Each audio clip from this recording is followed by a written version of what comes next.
La Gemara dans Psachim nous explique que 7 choses nous sont cachées et le Zera Shimshon nous en explique la raison.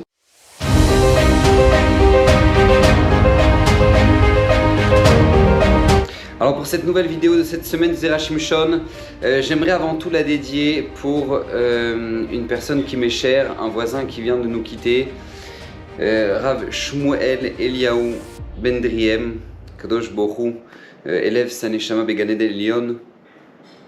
Et Bezrat Hashem, j'aimerais aborder justement ce Zera Shimshon, les Nunishmato pour l'élévation de son âme, et justement aborder cette fameuse Gemara dans Psachim que nous ramène le Zera Shimshon.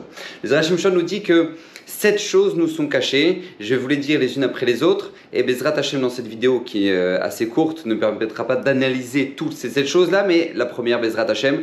Alors on commence. Alors le Yom Amita, le jour de la mort, le jour où la personne quitte ce monde, personne ne sait quand est-ce que ça arrive, d'accord? Même David Ameler qui a demandé à Kadosh Baruch Hu, comme ça nous dit la Gemara dans Shabbat, qui a demandé à Hachem de lui dévoiler le jour de son départ, à Kadosh Baruch Hu lui a dit je ne peux pas te dévoiler. Alors il lui a dit alors au moins quel jour dans la semaine? Il lui a dit ce sera Shabbat. Et donc du coup David Ameler faisait chaque Shabbat l'étude de la Torah du début jusqu'à la fin de Shabbat. Il ne s'arrêtait pas, il étudiait. Alors comment il faisait les seudot de Shabbat? Donc il faisait les repas de Shabbat, mais il y avait des rabbanim qui faisaient des drashot, etc. Bref, il trouvait une solution pour que sans arrêt, durant toute la journée de Shabbat, il soit en train d'étudier. C'est la raison pour laquelle aussi, entre autres, Motzei Shabbat, on a justement cette halakha de faire le 4e repas qui s'appelle Melavé Malka, et on a l'habitude de dire Zéoud Seudat David Malka Meshicha, c'est la Seuda de David Ameler. Pourquoi la Seuda de David Ameler? Parce que tout simplement, justement, il faisait une très très grande Seuda, un très très grand repas chaque Motzei Shabbat, parce qu'il savait que il devait mourir le jour du Shabbat, mais puisque maintenant c'était pas ce Shabbat-là, donc du coup il en faisait une grande joie, un grand moment de Simcha. Mais le jour précis, le jour de la mort de la personne, personne ne le sait. Akadosh Baruch Hu nous l'a caché. Deuxième chose, Yom HaNechama. C'est quoi Yom HaNechama? C'est le jour où la personne va avoir une espèce de consolation, d'accord? Lorsque maintenant on vit des épreuves dans notre vie, personne ne peut savoir quand est-ce que ça va finir par s'arrêter, d'accord? Personne ne le sait. Et ce qu'on appelle le Yom HaNechama, le jour de la consolation, personne ne sait quand est-ce que les galères vont s'arrêter. Donc ça c'est la deuxième chose qu'il faut essayer d'inculquer en nous, que ça nous est caché, d'accord? On ne connaît pas, on ne sait pas quand est-ce que maintenant ça va s'arrêter, mais on sait que ça va s'arrêter, d'accord? Ketz Sam la Rocher, comme ça nous dit David Ameler dans Teilim, Akadosh Baruch Hu a mis une fin à l'obscurité, on sait qu'il y aura une fin, mais quand? Ça nous est caché. Très bien. Troisième chose, Omek Adin. C'est quoi le Omek Adin? C'est tout simplement le fait que, en fait, on ne connaît pas la finalité, pas la finalité, c'est pas le bon terme, mais on ne connaît pas, les dayanim, les juges ne peuvent jamais avoir la pleine connaissance des dossiers qu'ils traitent, d'accord? Même si maintenant ils font ce qu'ils peuvent et ils essaient de juger avec les meilleures possibilités possibles, avec les témoins qu'ils ont, etc. On ne connaîtra jamais la finalité du jugement comme il se doit, comme il doit véritablement être. Ça, c'est Akadosh Baruch Hu qui le fait, et donc ça nous est caché. Quatrième chose, Mamishtaker. Ça c'est quelque chose qui est très important, que tellement de gens aimeraient savoir quel est le bon plan pour s'enrichir. D'accord? C'est la quatrième chose qui nous est cachée. On ne connaît pas le bon plan pour s'enrichir. D'accord? C'est ça qui crée, agave, toute la dynamique de l'économie. C'est que les gens misent sur tel ou tel produit ou telle chose. Et c'est ça qui fait qu'en sorte que, au Hachem, le monde avance. Parce que sinon, si tout le monde se tournerait vers le bon produit, ça ne serait plus le bon produit. D'accord? Donc, comme ça nous dit la Gemara, la quatrième chose, c'est quel est le plan pour s'enrichir. Cinquième chose que l'on ne connaît pas et que tellement de gens aussi aimeraient connaître, c'est qu'est-ce que pense l'autre de moi? Ou pas seulement ce que pense l'autre de moi, c'est plutôt ma belibo shel chavero. Qu'est-ce que l'autre pense de manière générale, d'accord? Essayer de comprendre la manière dans le Shalom Bayit. Je pense que ça aurait évité quand même pas mal de divorces si on se comprenait de manière si simple et qu'on comprenait ce qu'il y avait dans le cœur de l'autre, mais ça nous est caché. Sixième chose, Malchut Bet David. Quand est-ce que maintenant la royauté de David reviendra et régnera à nouveau sur le monde? ce qu'on aimerait tellement que ça arrive, en gros l'arrivée du Mashiach, Bezrat Hashem, ça nous est caché aussi. Et septième chose, quand est-ce que les ennemis du Ham Israël tomberont et payeront pour tout le mal qu'ils nous ont fait. D'accord? Voilà, c'est les 7 choses qui nous sont cachées. Maintenant, pourquoi je vous dis ça? Parce que justement, dans ce Zera Shimshon, j'aimerais aborder justement la première chose. La première chose, c'est quoi? C'est Yom Hamita, le jour où la personne quitte ce monde. Pourquoi ça nous est caché? Demande le Zera Shimshon. Pourquoi? Alors, il explique parce qu'en fait, en réalité, on est tous venus réaliser une mission sur Terre. Tous, nous tous, on est venus réaliser une mission. La mission qu'on est venu faire, on ne la connaît pas. C'est ça qui donne tout le piment de la vie, d'accord? C'est qu'on ne sait pas quelle est la chose qu'on est venu réparer ou qu'on est venu réaliser, d'accord? On n'en a aucune idée et c'est la raison pour laquelle maintenant, sans arrêt, on est en train de se parfaire dans tous les domaines pour être sûr de pouvoir réaliser notre propre mission. Et dès que la personne a réalisé sa mission, sa neshama part, ça y est, il a fini sa vie. D'accord? Il y a une histoire très connue avec le Rav Moshe Feinstein. Il y avait un avraire, un étudiant de la Torah qui justement étudiait avec un rescapé de la Shoah. Et il n'avait jamais ouvert une Gemara de sa vie, ce monsieur-là, avec tout ce qu'il avait vécu. Et donc, il voulait l'encourager à étudier la Gemara avec lui.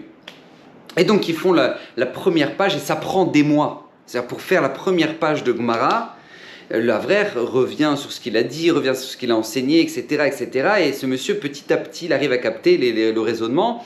Et ils finissent la première page de Gemara.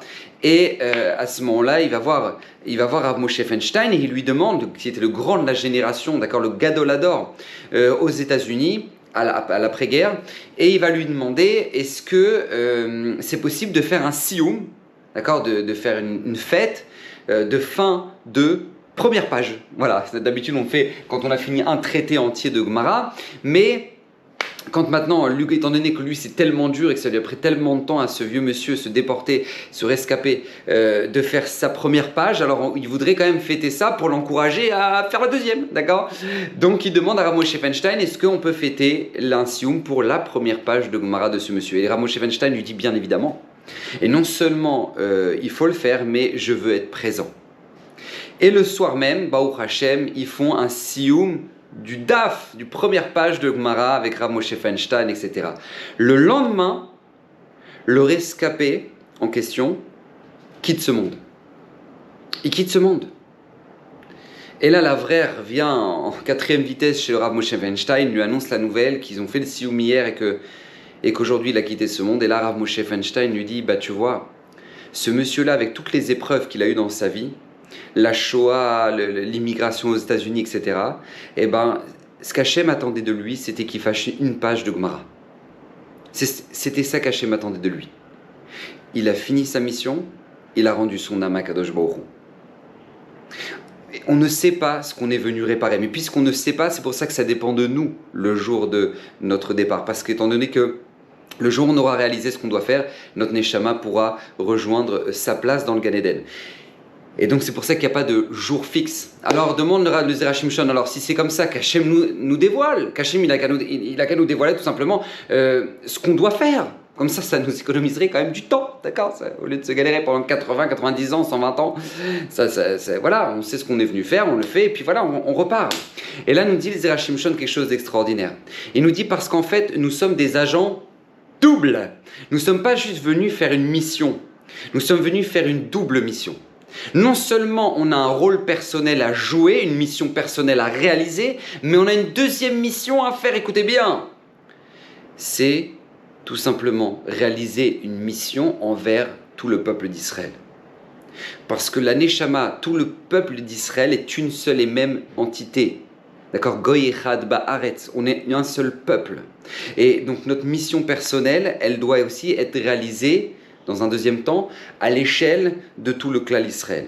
Et ça, c'est quelque chose qui est très important parce que nous dit le Zera Shimshon, il y a des gens qui malheureusement ne réalisent pas leur mission personnelle, mais par contre qui jouent un rôle extrêmement important à l'échelle de tout le clan Israël. Et donc c'est la raison pour laquelle maintenant Akadosh Baruch Hu ne nous dévoile pas notre mission à nous personnelle, parce que sinon on serait buté là-dessus, on ferait que ça du soir au matin, on serait en train de dire oh, attends, je dois faire ça, c'est ma mission, je dois la réaliser, je dois faire ça, et on oublierait complètement notre rôle à l'échelle du clan d'Israël. Et ça, ce serait une erreur terrible. Pourquoi je vous dis tout ça et pourquoi je vous parle de ce Zera Shimshon qui est Parashat HaShavua? Parce que c'est Zera Shimshon de cette semaine, parce que justement, Yitzhak dit à son fils Esav, voilà, arrive le jour de mon départ et je ne sais pas quand est-ce qu'il arrive, mais je sens qu'il approche et donc du coup, je voudrais te bénir. Et là, il se passe quelque chose de très important. Pourquoi? Parce que, comme je vous ai dit au début de vidéo, j'ai un ami ici à Bnei Brak, Rav Shmuel Eliaou Ben-Driem, un homme de 38 ans, qui s'est battu pendant 5 ans contre la maladie, 5 ans où il a fait preuve d'un exemple incroyable pour tous ceux qui l'ont connu. C'est-à-dire un homme qui s'est battu alors que les médecins lui donnaient 6 mois à vivre. Il a vécu non seulement 5 ans avec cette maladie, mais encore 2 ans après que les médecins lui annonçaient ça. Il se battait, il allait à la synagogue, il n'arrivait jamais en retard à la synagogue, jamais. Alors qu'il avait la moitié du corps paralysé, il ne parlait plus à cause de la maladie, et il arrivait avant tout le monde à la synagogue. Au slichot, alors que c'est difficile pour beaucoup de se lever pour les slichot, il arrivait, les slichot étaient à 5h, il est à 5h moins 5, il était là. C'était un homme exemplaire, un Talmid Chacham hors pair, et il nous a quittés mardi, et il reste maintenant une almana, une femme veuve, avec 9 orphelins. 9 orphelins, dont la plus petite a 4 mois et le plus grand a 15 ans. C'est tout simplement une tragédie. Alors le Rav Sariel Rosenberg, justement, qui est un des Dayan ici à Bnei Brak, qui a parlé lors des oraisons funèbres, lors des Espedim, a ramené une lettre du Rav Wolbe. À l'époque, il y avait une jeune maman qui avait quitté ce monde, et le Rav Wolbe a dit: quand une Neshama quitte ce monde si tôt, c'est qu'elle a réalisé sa mission. Mais le Rav Wolbe demande, il dit mais comment on peut dire, lorsque maintenant il reste 9 orphelins, que ce papa a fini sa mission? Comment on peut dire ça? Ils ont besoin d'un papa, ils ont besoin d'un père. Donc comment on peut dire que voilà, lui il a fini sa mission, mais il reste 9 orphelins? Et de là, le Rav Wolbe nous apprend quelque chose qui est très important, qui est qu'il n'irait que si Akadosh Baruch Hu l'a rappelé vers lui et a laissé 9 orphelins, c'est que c'est notre mission à nous de s'occuper d'eux. Et pourquoi je vous dis ça? Parce que vous verrez sous le lien de cette vidéo un lien direct fait par le fameux organisme mondialement connu, Coupa Tahir, pour justement soutenir cette femme et ces 9 orphelins. Vous ne les connaissez pas, moi je les connais, la situation est terrible. Je peux vous dire, j'étais au cimetière et quand j'ai vu le grand de 15 ans, l'autre de 10 ans et le petit de 8 ans faire Kaddish pour leur père, il n'y a pas plus terrible que ça. Il n'y a pas plus terrible que ça. Et je pense que ça fait partie de la mission que nous avons tous à l'échelle du clan Israël, d'aider ces gens-là. Ils ont besoin de nous, ils ont vraiment besoin de nous. Vous savez que on peut tous avoir nos besoins personnels, mais un orphelin et une veuve, ils ont besoin de 4 fois plus, parce que leur monde s'est effondré. Donc Bezrat Hashem, voilà, je fais appel à vous. Je fais appel à vous pour les soutenir. Voilà, vous pouvez cliquer sur le lien et donner ce que vous pouvez donner. C'est vital. Ne pensez pas que c'est quelque chose de bien, d'important, c'est de la tzedaka. Non, c'est quelque chose qui est vital. C'est notre moyen de pouvoir leur donner la vie à ceux qui ont tout perdu.